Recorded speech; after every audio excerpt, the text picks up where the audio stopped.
Today is a very special day in the life of the church because today is Ascension, of course. The occasion we celebrate Jesus ascending beyond his relationship with his disciples to become, for all of time, universally present to all of creation. At the Ascension, we learned that it was not to be just Peter and James and Mary and the other disciples who would know him personally, but that you and I and many others would have the opportunity to know him too, as the resurrected, transcendent one. So the Ascension is a substantive part of the way God goes about creating and calling the church universal into being. Our gospel lesson for this evening also has to do with God's calling the church into being. And that's what I want to talk about tonight. And I particularly mean to address my thoughts this evening to those who will be confirmed or received or who are reaffirming. Jesus saw a man called Matthew sitting at the tax booth, and he said to him, "Follow me." And he got up and followed him. One of the things bishops end up doing as bishops, for better or worse, is discerning the suitability of aspirants for the ordained ministry. In short, we decide if someone is called by God and by the people to be a priest or a deacon of the church. Now, as someone who does this regularly, I find myself more than a bit challenged by this evening's gospel story. Despite how familiar the story might be, the calling of Matthew, the tax collector, is really a provocative vignette. One should not underestimate the impact that this story would have had on the early church, its shock value, nor its impact on the church now for that matter. Jesus didn't call just anybody here. He called the worst of the worst, a Roman IRS man, a crook, a cheat, a scoundrel who made his living selling his soul and his people for the sake of the almighty shekel. Now, I can understand calling fishermen like Peter and Andrews and James. That makes sense in a strategic leadership kind of way, I suppose. But a tax collector? Why? What's the point here? Is this just not radical political inclusivity for the sake of provocation? What in the world was going on in Jesus' head? Right now, I can hear the wheels whizzing in the heads of all of you hard-minded predestinarian types out there. You're thinking to yourselves, but Jesus knew ahead of time that Matthew would turn out to be one of the good guys in the long run. Well, maybe, but maybe not. I've never been a big fan of predestinarian theology. It seems to take all the risk out of the gospel, and risk is the groundwork for divine love. And I can also hear the wheels whizzing in the heads of you psychologically minded types. You're thinking, but Jesus could look into Matthew's eyes and assess his inner resources and latent potential as a leader. Well, maybe, but the text doesn't say that. It just says that Jesus saw Matthew and said, "Follow me." It doesn't say a thing about administering a Myers-Briggs test. In short, I find the calling of Matthew to be an extraordinary story, even to some degree troubling, because for me it raises some fundamental questions about what it means to be called by God. Why did God call Matthew? Or even more basic, why does God call anybody for that matter? What does it mean to be called? Inquiring minds want to know. One thing I'm sure of, the idea of call is not exclusive to the ordained. Let me say that again. The idea of call is not exclusive to the ordained. Unfortunately, sometimes we talk like it is, but it's not. The churches always identify call, whatever it is, with baptism, not ordination. In other words, there is no one in this sanctuary tonight, no matter your station in life, and no matter how young or old you happen to be, who is immune to the call of God. In an article from some years ago, Archbishop Rowan Williams raised some interesting questions about Christian calling, or Christian vocation, if you will. He said that the trouble with the idea of call is that most of us have a rather dramatic idea of it. Not dramatic as self-dramatizing, but dramatic as theatrical. Vocation as casting in a play.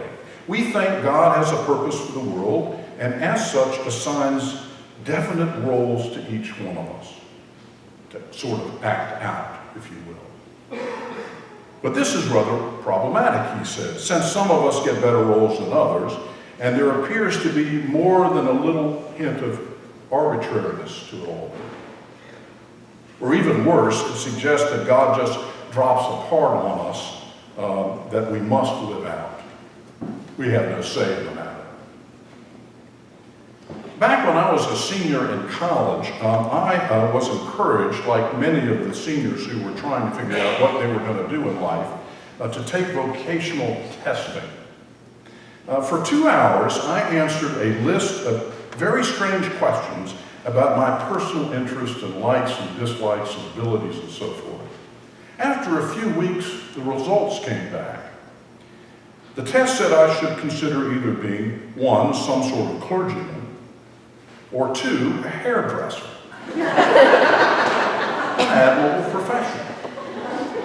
But I found those results confusing. What the two vocations have in common to this day, I'm not sure. Perhaps it has something to do with my preference for working with people and also working with my hands. And the computer just sort of automatically spit out hairdresser. Needless to say, I did not choose to be a hairdresser. But I've contemplated the meaning of that test over the years. What is it that God wanted me to be? A clergyman? What is it that God wants you to be? A lawyer, a housewife, an accountant, a teacher, a widow, a retired executive, a butcher, a baker, a candlestick maker? Is there some part that God has cast us in, a role that we're supposed to play? Archbishop Williams offers some thoughts on this. He points out that in the Bible, calling and creating are closely associated.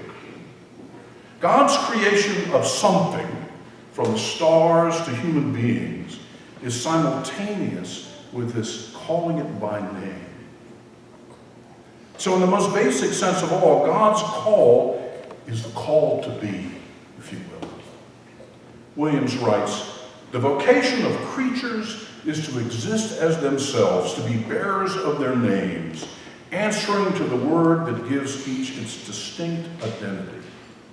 The act of creation can be seen quite simply this: the vocation of things to be themselves, distinctive, spare, and even strange, he says.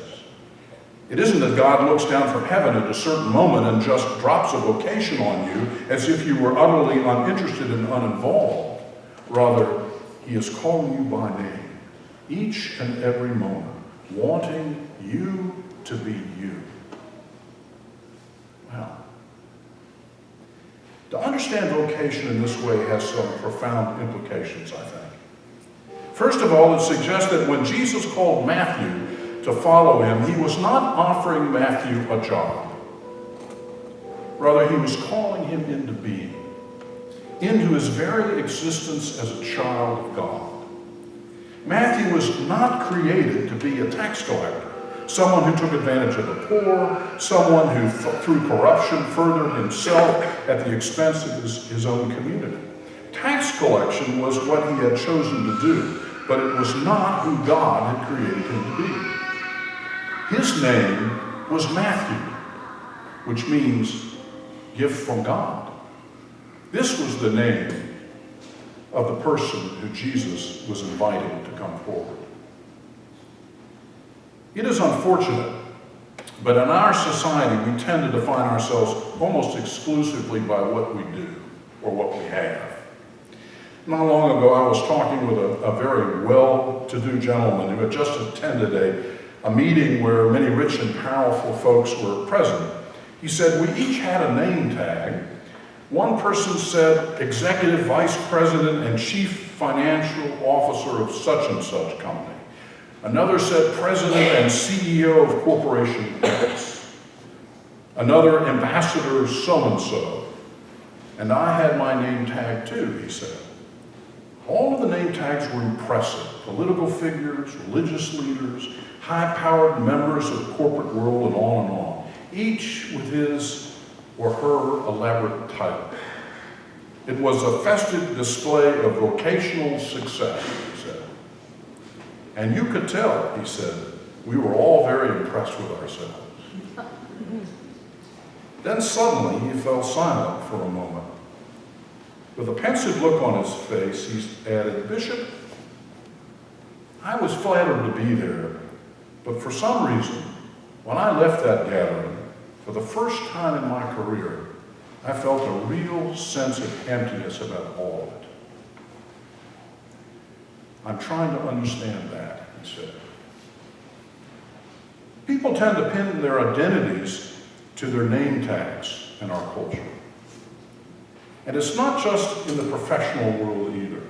It's the same in high school or college, in every aspect of life, places where people wear invisible name tags, if you will.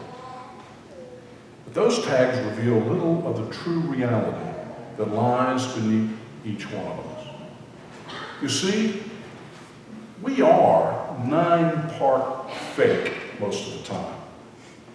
The problem with titles is that we can begin to believe we are who we say we are and not who God says we are. But whether you're a ditch digger in Pago Pago, a nun in Peoria, or president of these United States, the question God puts to each one of us is the same. Is this actually you we've got here? Or is this another defense, another game? And it's this critical thing that we must answer, because authentic vocation, if we are ever to possess it, is what's left when all the games have stopped. So who is God calling us to be? Well, in my case, even though the title on my name tag says the Right Reverend Bishop, I don't think that's the answer. Heck, my name tag could very well have said hairdresser, if you believe in the accuracy of vocational testing. Perhaps a more accurate name for all of us to share this evening is something as simple and as straightforward and honest as a name like Matthew. Maybe that's what call is really all about. An invitation to come forward as we really are, bearing our real names, being the beloved children of God we were from the very beginning and will be to the very end, created to be. Being finally those for whom all the games have finally stopped and real life has begun. Amen.